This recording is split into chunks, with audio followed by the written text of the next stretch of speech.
Hello आज चाहिँ हामी थोङ्गेमुन एकसा मुनमा खङ्गनमा आएको छौँ होइन। यहाँ चाहिँ एकदम रमाइलो भइरहेको छ। हामी चाहिँ आज यो खङ्गनमा चाहिँ यसो अवलोकन गरौँ भनेर हिँडेको छ। के कस्तो आउँछ ल यहाँ हेरौँ मैले। यहाँ चाहिँ हाम्रो चाहिँ दाजुहरू चाहिँ अगाडि चाहिँ गइसक्नु भएको छ होइन।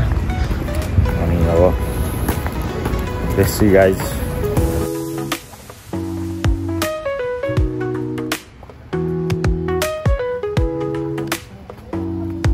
यहाँ चाहिँ हाम्रो प्रिय दाजुहरू चाहिँ यस्तो हिँड्नु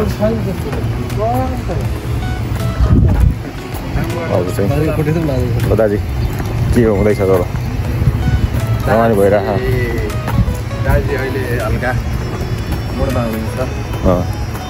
ल अब चाहिँ यस्तो छ यहाँ चाहिँ होइन। अब यहाँ चाहिँ हामी चाहिँ भित्र छिर्ने सरकारमा छौँ होइन। अनि अब यहाँभित्र चाहिँ के कस्तो छ यहाँ चाहिँ अब एउटा फोटो खिच्नु पऱ्यो होइन। फोटो खिचिसकेपछि त्यसपछि अनि के हुन्छ ल यहाँ बताउँछ मैले। हाम्रो दाजुहरू यस्तरी हिँड्नु भयो ल हेर्नु। यो चाहिँ दोङदेमुन एकसा खङ्गन होइन। सुरुमा त अचम्म पो लाग्यो त उसो देख्दाखेरि पनि यस्तो छ होइन। जताततै हेर्दाखेरि बिल्डिङ हो कि होइन कि जस्तो छ यसो हेर्दाखेरि पनि। म्युजियममा छिरिसकेको यहाँ चाहिँ यस्तो यस्तो भित्र चाहिँ होइन सबै खप्का खालको छ होइन। हाम्रो चाहिँ म्युजियममै छ। यहाँ चाहिँ क्रिकेटलाई चाहिँ खेलाउने ठाउँ रहेछ, खेल्ने गर्ने ठाउँ रहेछ। अनि यहाँ चाहिँ हेरौँ अलि अँध्यारो आउँछ भिडियो भित्र जानु अँध्यारो रहेछ। अब तपाईँलाई चाहिँ अगाडि देखाउनु त यस्तो खतरा ठाउँ चाहिँ होइन। यसरी हेर्दा यहाँ सबै चाहिँ क्रिकेट टाइपको खेल्ने होइन क्या यहाँ चाहिँ सर्व देखाउनु भनेर म्युजियम चाहिँ उताको अर्को साइड रहेछ। यहाँ चाहिँ खेल्ने गर्ने ठाउँ रहेछ। हाम्रो चाहिँ दाजुहरूसँग चाहिँ आज चाहिँ यसो म्युजियमहरू घुमौँ भनेर आएको। यहाँ चाहिँ घुम्ने म्युजियम भन्दा पनि यता चाहिँ अहिले खेल्ने ठाउँमा त रहेछ होइन। अनि के कस्तो लागिरहेको दाजु? ल त्यो चाहिँ अब प्रस्थान गरौँ है त। कस्तो सुन्दर छ यहाँ साइड साइडमा होइन। अब यहाँ बाहिर यस्तो छ, भित्र कस्तो होला हेर्दै जाउँ है त। अझै रमाइलो होला है। भित्र चाहिँ के छ सबै देखाउँछ है। मैले देखाउन दिखाउँछ है सबै। यो चाहिँ दोङदेमुनको चाहिँ अझै दोङदेमुन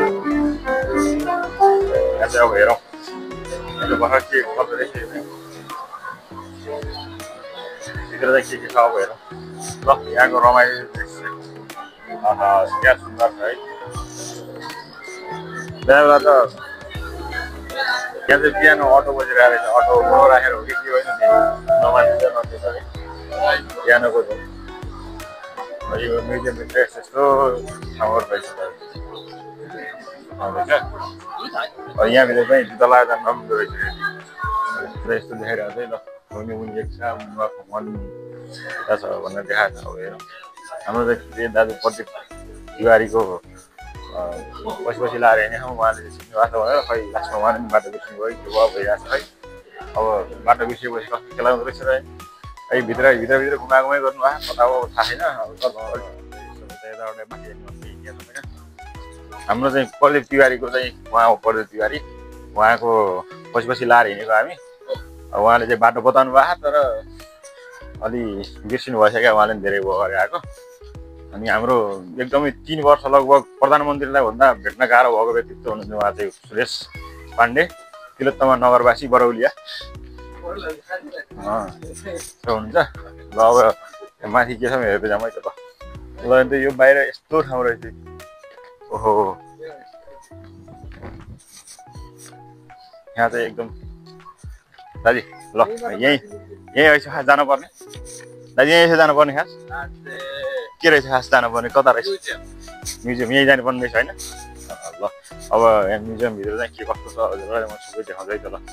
अनि कति ठुलो रहेछ। ओहो बिल्डिङ हेर्दाखेरि बिल्डिङहरू पुरा त्यस्तो खालको छन्। यो त एकदमै लाग्दो रहेछ। अब सुरुमा म पनि सुरुमा आएको। सुरुमा आउने मान्छेहरूलाई त यहाँ आइराख्ने मान्छेलाई त त्यस्तो नलाग्यो होला तर सुरुमा आएको भएर होला अलि हुन्छ नि। ओहो यस्तो पनि कसरी बनायो होला भन्ने लाग्दो रहेछ उसमा चाहिँ। ल अब चाहिँ हामी भित्र छिर्दैछौँ होइन सुरेश दाजी ल सुरेश दाजीसँग गर्दा हाम्रो चाहिँ एकदम ल अब यो म्युजियममा कस्तो छ भित्रहरू सबै हेरौँ एक एक गरेर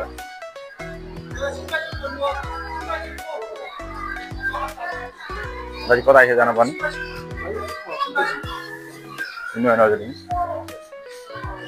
त्यहाँ ऊ जमानाको चाहिँ इलेक्सा रहिसक्यो अब यस्तो टाइपको है यस्तो तरिकाले राखेको छ हाम्रो नेपालमा गयो फालिदिइहाल्थ्यो हामी त यसरी हिँड्दा हिँड्दै खै मिसै छैन हो कहाँ कहाँ यस्तो म्युजियम खै त्यो रहेछ र हाम्रो दाजुले चिनिएको भनेर हिँडेको छ्याक्कै मिसो आयो कि आएको यस्तरी मिसो नआएको त्यस्तो भएन नि त यी हाम्रो चाहिँ उहाँ हो कि मेन क्यारेक्टर प्रदीप तिवारी सुरेश दाई त्यो खै म्युजियम आज घुमेर हिँड्छ त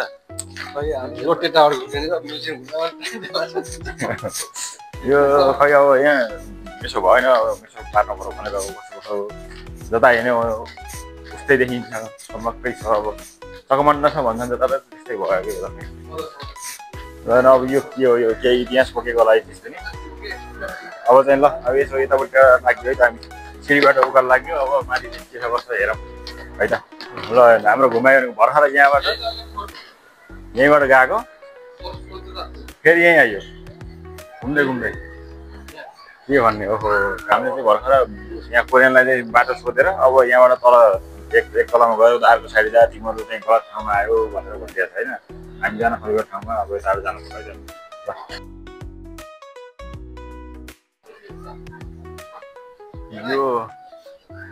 यो कति ठुलो रहेछ यो घुमियाखाम यहाँ ओहो जता हेरेर उस्तै उस्तै छ अनि एक ठाउँबाट छिरो फेरि त्यस्तै छ जता जाँदैन उस्तै उस्तै छ यहाँ एउटा लोकेसन यसो सोधेर हिँडेको अब चाहिँ थाहा पाइन्छ कि भेटाइन्छ कि भन्छ खोज्दैछौँ खोज्ने क्रम जारी छ यो यति ठुलो छ यो ओहो